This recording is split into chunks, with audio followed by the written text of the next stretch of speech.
hojjeta eenyutu fuula isaa dura dhaabbata Elohim maqaan isaa El Shaddai waan hundumaa gochuu kan danda'u gadi gadi jenna ulfina isaati galaanni ulfinni isaa haa ta'u akkuma keessa akkaasaatti ol kaasaa fuula Waaqayyootti waamuunisu maqaa kanaa maqaatiin fayyinee guddaa kanaa humna qaba hin hojjeta eenyutu fuula isaa dura dhaabbata Elohim maqaan isaa El Shaddai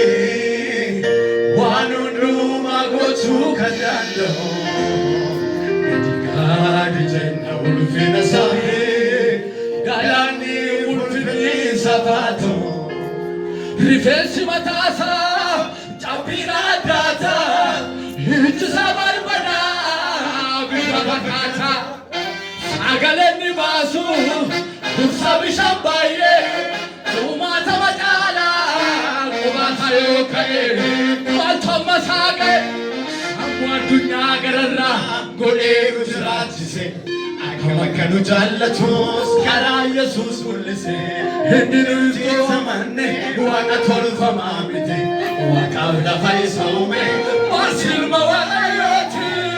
sammuu addunyaa gararraa godhee nu jiraachise akka nu jaallatus karaa Yesuus mul'ise inni nuti amanne waaqa tolfamaa miti waaqaaf lafa isa uume ilma Waaqayyooti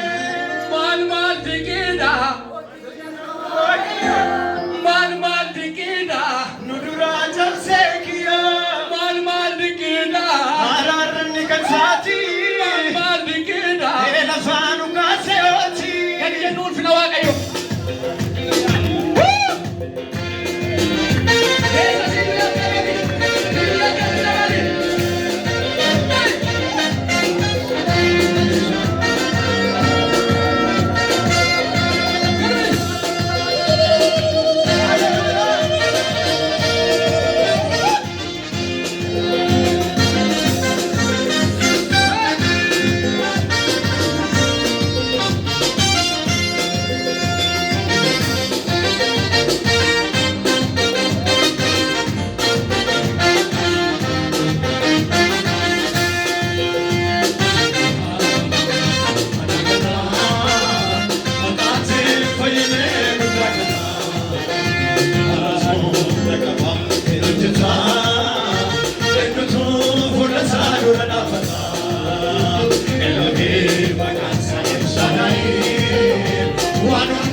Keti